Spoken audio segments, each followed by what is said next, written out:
Welcome back. This is Joe Blasco, and we're here with Mike Westmore on MUATV's Spotlight on Success.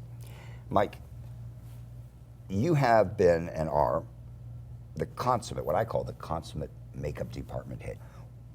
What, in your opinion, and I know you can go, this can be very expansive, Right. but try to bring it down to a nutshell. What makes a good department head? I think number one, yourself, is having the emotional stability to realize you're an employee. You are not the producer. You are not the head of the studio. That you are literally being employed to service the people. And so to go, which I have seen, people go crazy, people go wild, think that they are bigger than life, and it isn't. And so I have found through my career, by having a personality that will work with the production, that if there's a situation, you solve the situation. You don't have to go crazy with everybody else. Making sure things are done on time. Excuses really don't work. And I've heard a lot of excuses over the years. So it's that. Give me an example. Give me an example. Think back to some experiences where you really had to step in and take total control. Well, here's an example of a makeup artist that happened. On Star Trek, they had a makeup artist doing a character called Odo, which was a full face makeup. It had to look, it was very thin and it had to look very real. And the rubber piece happened to get a little bit of alcohol or something on it over the night because it was left on the table, the new piece was. Yeah. And so there was a little bit of blow up to it. And they were supposedly starting before anybody else showed up. So the makeup artist went crazy. And the actor who was going on said, wait a minute, you're not paid to go nuts. I can go nuts. You stay calm. And it was, I mean, I've never forgotten that. And he's right. He said, the actor says, I can go crazy if I want to, but not you. And it's those situations. I know in Star Trek things would happen. A number of things that you could start pointing fingers and saying, well, it's not my fault, they did it, And it wasn't. It's a matter of, okay, there's a situation, take care of it, solve it. You can talk about finger pointing after the fact if you want to. Yes. It does you no good to do it ahead of time. One thing happened one time where we had ordered a baby, and it was supposed to be a male baby. I guess somehow they were going to show the penis on television or whatever. Female shows up, and we're getting ready to shoot. So instead of going nuts, and of course the person that delivered it went, oh, and he knew it was supposed to be, and he was supposed to have done it. It was like, oh, I forgot. Got out a tube of silicone, boom, boom. And it's a male. Yeah, it's a male. Congratulations. Little alcohol. It's now a boy. Yeah, the only problem was get this thing dried as fast as we could, and get some makeup on it and get it to the set. So it's things like that would happen all the time. And there was only one time in all of Star Trek that I can remember we didn't deliver. Couldn't do it. It was like at the last minute. What was this? Well, somebody asked, there was in a bar scene where a man had his hand on the bar, and Whoopi Goldberg, they thought it'd be a great idea if she took a fork and jabbed him in the back of the hand with it. And so they call me and they say, oh, you have a hand there, we can jab in the back of the hand? Well, I didn't have a hand made up that matched the actor at that minute. I said, you want to do it tomorrow morning? You can have it. Want to do it in post later on? You can have it. But I don't have something at this moment that's going to match up exactly to this man putting his hand out there, unless you want to wait. What were the reactions? But it wasn't, okay. And then when it was all done, it was, well, we probably wouldn't have used it anyways because it would have looked a little too violent to do. Yeah, you have to step up to personality is the a plate big problem. Not only in the people you hire, you have to learn their personalities. Some roll with the punches, other ones you hate to even ask them to do anything because you don't want to hear the excuses and the problems and the situations. It's just do the work and deliver it. On occasion, I'm sure that you've hired people that you later find out that they don't get along with one another. How do you handle that when you see them at odds with one another? Usually in the workplace. Yeah, kept them separated. I mean, that situation I never really had on to a big degree on a staff that had to share a trailer. If you had that problem where people are working over there, then they kind of avoid each other Yes. and stay away. I never had any fights break out. Yeah, because or anything occasionally, like you know, there's that artistic ego that comes into place, which really shouldn't. But and some of the newcomers to the field, let's say, you know, they like to exercise. Yeah, I never really, never on Star Trek, we never really ran an uptight situation. Yes. And I think that's part of the great look of it, is I let the artists put their 2 cents in. Yes. I didn't try to control everything. Yes. Once in a while something had happened that I wished I could have changed, but it went on camera and it filmed and it was wonderful and it's over with and we're on to the next the next episode. Let's go back to your uncles, and I'm trying to cover a lot of territory here, so forgive me if I jump around a bit. Of all of them, I'm getting the impression that your training came mainly from Bud. Is that correct? John Chambers. From John Chambers. Bud beauty. But that's special makeup effects, but you also do beauty makeup. Beauty makeup I learned from Bud. From Bud. Yeah, I watched Sandra Dee get made up every day. Every day. Every day. Brought her coffee, Yes. cleaned the sponges, cleaned the brushes, Yes. sat in the corner of the room and talked with her. Yes, yeah. Is it true that Jack Pierce was let go from Universal because he was too slow, and that Bud convinced Universal that prosthetics were the way to go and it could be faster? I don't know the story exactly, but I would say, and it wouldn't have been Bud, it would have been Purse. It would have been Purse was the instigator, negotiator for most everybody. Yes. He put Clay Campbell in over 20th Century Fox Yes. and stuff through, because Purse had a lifetime contract with Warner Brothers that only he could break. He could not be fired. It's like Bob Schiffer at Disney. Yeah, yeah. Purse could not be fired. So because of all the work that he has done over all these years, he was respected for his word. And so if he told somebody, I think this should happen. Yes. And he was right. Yeah. He was right. How could they have continued with cotton and Lee Page's glue? No, they couldn't. And the thing was, and Purse guaranteed it would work out. And that's why with that first old age makeup that Bud had to do, Purse was there. Yes. And it was probably all done through the lab at Warner Brothers. That I don't know, but I wouldn't doubt the Bows that actually put it together over at Warner's. But the thing was that Universal International, when Bud took it over in '47, the Abbott and Costello meets Frankenstein with Glenn Strange playing the monster. Right. That headpiece was, I believe, the first type of prosthetic appliance that Bud made to replace the old technique that Jack Pierce had been doing. Yeah, and it's true. And Carl Silvera, I'm sure, was involved in that somewhere along the way. Well, Carl's was not to the Munsters. To the Munsters, I see. But you're right. Jack's techniques were wonderful for the quality of the film then. But film started to become more sophisticated. Yes. His stuff would have looked like a beginner in a school. Yeah, exactly. Had it, you just can't get the edges and the nuances. It has to be when you go. What about today? Yeah. With HD, for God's sake. You know, we go into a close-up, and that's probably one of the reasons why they're resorting to and rightly so to the use of computers to help erase some of the edges. Where to our eye, we don't see the edge. But when the camera comes in, it's like the process flattens it. Or lace on the wig. Or lace, exactly, and it pops out.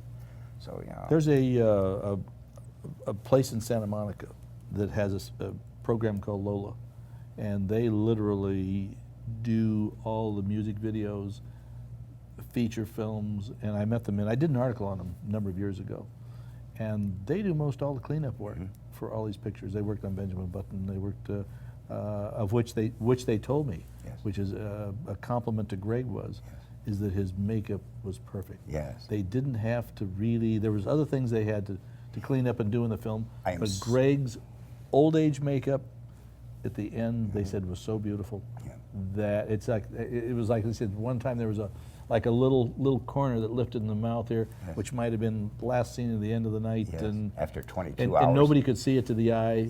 But he said that what they had to do to Greg's makeup was nothing. Yeah, I'm so glad that you brought this up, because I have heard so many of those others say, oh, well, they did a lot of cleanup work No. and they had to take this off and they had to get rid of edges and all this and that. That's great to know. Yeah, I actually talked to the man That did runs the work. Lola. Yeah, Yeah, fantastic. yeah. That's fantastic. Yeah. Okay, now, what traits would you say, now let's go to Westmore's wisdom, what traits would create success? If you had to boil it down, and the letter said a pleasant, harmonious personality, but it goes beyond that. But you know, that's, and Wally said, which was in a Life magazine article in the 40s, that makeup is 90% personality and 10% talent. Yeah. So that does have a lot to do with it. But you have to be ready. Yes. And that's why the only place anybody can learn anything today is in the schools. Yes. You can't do this on your own. You can't do it in your garage. Right. Even with learning how to do appliances, you can play with it. Right. But you need instruction. You need a systematic Right. approach. Because when somebody finally calls you and says, I want you to do this, you've got to be ready. Right. And you've got to be able to do it to their expectations. You can't have an idea that Right. makeup sounds like fun, Right. and I want to do it, and I want to play at it. Right. And You can have that before you go to school. that's right. But the school education that you get at the school should be sufficient enough to be able to have them, not having to experiment on the job. When they get that Exactly. job, they should be prepared. They should have the talent, they have the talent, but they should have the expertise. Then they should have experimented, done all their experimenting before they go on to the job. And to be able to fall back. Because what's good about the school, I had, mainly Perse was my fallback.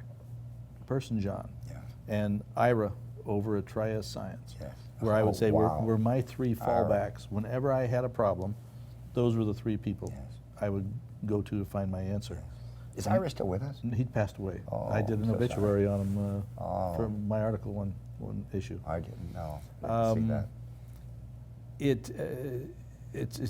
It's so important to have that knowledge, and if you don't have it, if you're weak on it or something, and you know it's coming up, go back to the school. If you've graduated from the school, or if you're still in the school, Yes. go back and ask questions. We have what we call a lifetime enrollment, where once you graduate and get a diploma, you pass the test, you're welcome to come back at any time, free of charge, to sit in on any of the lectures and How often is demonstrations. it used? You hit it. Hardly ever. Hardly ever. And I was so disappointed because I thought, well, I'm going to implement this. I'm going to do this. And then all the schools copy, obviously. And I thought, well, I'm going to have all these people coming back, and it's going to be great because they're going to always be refreshed.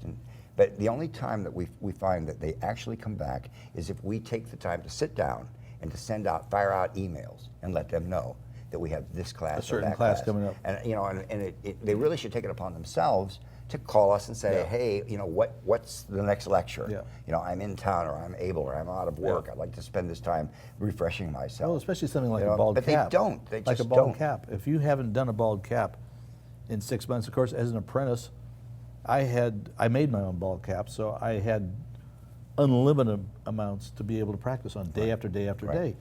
And going through school, if you've only done maybe half a dozen, and all of a sudden you get a job to do a bald cap, there's all little techniques that are always coming up as far as how to stretch and how to move the head and things. Right.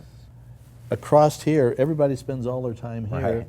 and then you see the back of the neck, and there was they a try show to- last night where they took the wig off, and she kind of turned her head, and you could see all the buckling and wrinkles here, back there, but the camera didn't stay on it long. Yeah.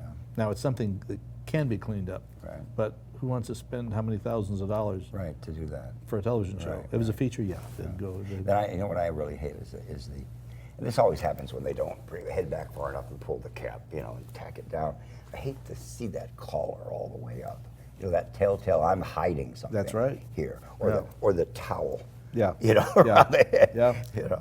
That always jumps out at me. Yeah. Of course, it jumps out to us because we know what we're looking Right. for. We know what could have gone wrong there, but to most people, they don't notice. Yeah.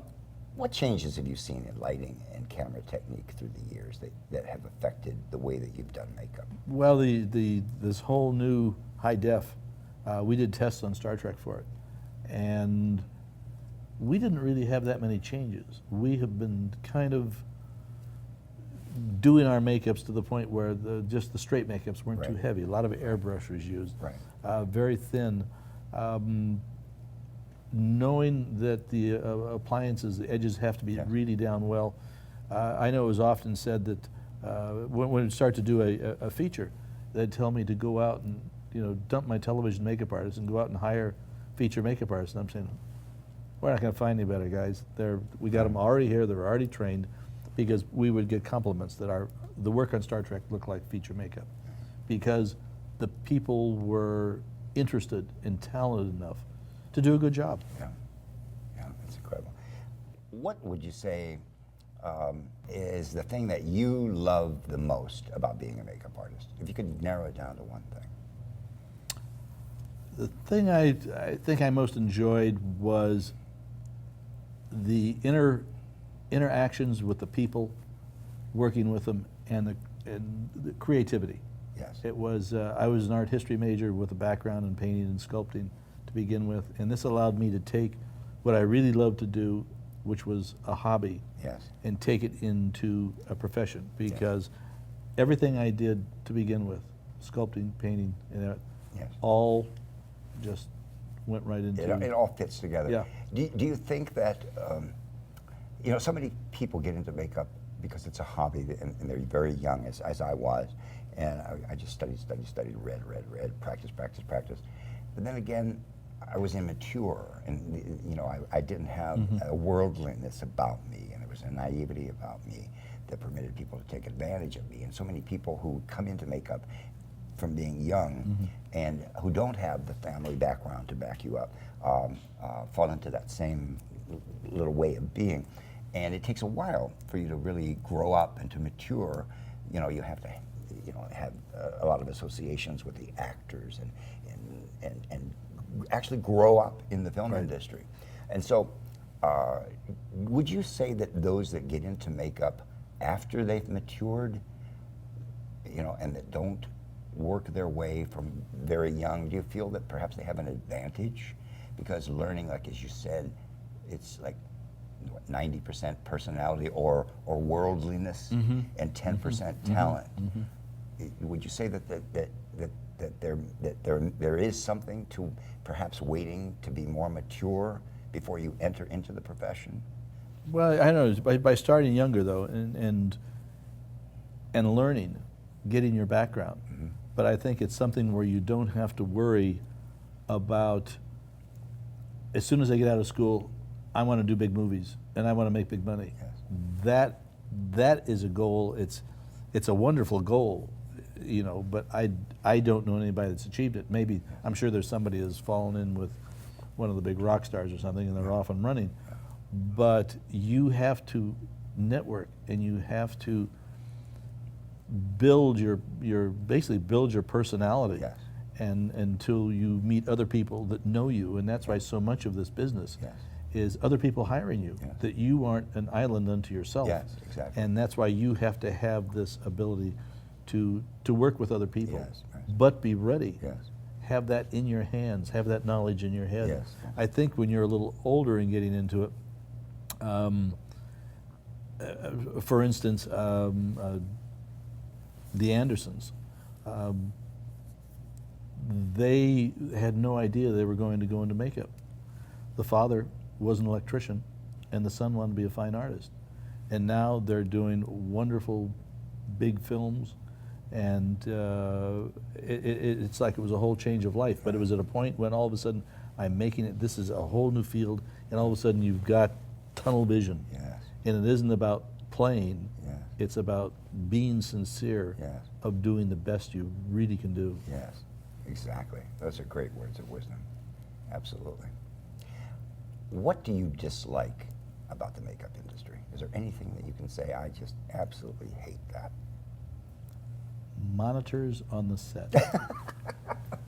I'll agree with that one. Monitors on the set. I mean, I was trained as a makeup artist to stand behind the camera with a powder puff in my hand and watch the actor. You were the eyes of the camera. And get up, and if they needed powdering, powder. If they don't need it, stand back and wait till they do. But if you're there, you can do it. Yes. And I had crews sitting on their butt watching monitors. And I tried very hard to get rid of them. Yeah. But other departments wanted them, not that they had to watch the faces, but they're Yes. watching wardrobe and This is because of other television. This is an influence from things. television. Yeah. Because there were never monitors Yeah. before in film. But Only now, because everything's digital. You're watching your actor on a screen This like big, this, or yeah. even whatever. I don't care how big it is. Right. It's not big enough Right. for you to really understand. Because I know it was a lot of times when everybody was working, and I would get a call and say, "We need you to go and stand by on the set for a half hour till so and so can get there." So I'd go and I'd get their bag with a powder puff, and I'd go on the set. And Brad Jacobian, who was a manager on Star Trek, and Brad would be on the set a lot, and he'd go, "Westmore is on the set." Because I mean, he saw me. It wasn't that I Westmore was is sitting in the approaching back, the and building. yeah, that I wasn't, sitting in the back in the black, waiting for the cameraman to call me Right. or something. Right. I was there to do my job. Yeah, that's one thing that I can recall being at ABC, when I was at Yeah. ABC, that the production people, the unit managers and production managers Yeah. would come up to me and say, you're the first makeup artist who's ever stood by like Yeah. this. We really Yeah. like that. Well, I'll tell you how I And then they learned. kept asking me to come back, First movie I did was McHale's Navy, Oh, and my mother was the hairdresser on it. that was your first film. My first film. My God. And my mother would stand behind my back, and we'd be standing next to each other, and I would feel a finger in my back, and that's when it was time to go. She was actually watching and letting me. Telling you when to go Yeah, into yeah. to Potter. Yeah. How great is So that? if I didn't feel a finger, I didn't go. That's great. Well, Mike, you've had a really unbelievable career, a wonderful, very fruitful, very rewarding career. Mm-hmm. You've touched the hearts and minds and lives of many, many people in the business, not only in Hollywood, but around the world. Your work has influenced so many people and has inspired them and has made them want to become part of this wonderful profession. And for that, I thank you very much. And I know that the entire world community of makeup artists worldwide, if they could, and if I may humble myself in thinking that I can act as a spokesman for them, I want to thank you for them, for being who you are, and for representing the name Westmore in a gentlemanly and incredibly sophisticated manner. And I wish you just continued great health and happiness and success. And I know that you have products that you're creating, and I'd like if we could get together again at some time and introduce the whole world to the products that you're pulling together. Sure. That would be my great pleasure to do that. I have one person, though, that is my inspiration, that I really haven't mentioned, and that's my wife. Your wife. Marion has stood by me and my career forever. And Marion is here somewhere. She hides. Where is she? Yeah, and her word I have found over the years to be to work. Yes. If you just have to listen, it's some of my advice to married couples, and I say, because we've been married 44 years. 44 years. I said, you got to listen, and that's the love. yeah, You see. yeah. And that, if I could, Marion, can we get her? No. Oh, she's so bashful. Come on around here. Come on over here by Oscar and Emmy. Thank you for being here with us. Thank you. It's such a Thank pleasure. you. I think I should do a series like you're doing the fathers. I should interview the wives That's of makeup true. artists. Oh, that And you're would going to be the first interesting. guest. Thank love you. it. The tales I could tell. That's so Yeah, funny. the ones I want to forget. So I think that this has been a really wonderful experience, not only for me, but for the entire world. Great. In getting to meet you and to know who you are and to revisit those wonderful historic days. Pleasure. And I want to thank you for being here, Mike. Let's do this again. I'd all love right? to. Let's definitely Love do to. it again. This is Joe Blasco with Mr. Mike Westmore, the one of the greatest of the current Westmore family, and I cannot tell you how touched I am at being able to do this interview today. This Pleasure. has been a real inspiration to me, and we definitely have to do this again. Good. All right, so from us to you, have a wonderful time with your career. This is Joe Blasco with Mr. Mike Westmore. You keep doing makeup, and we'll see you real soon. Stay tuned for more makeup and hair programming right here on MUA TV.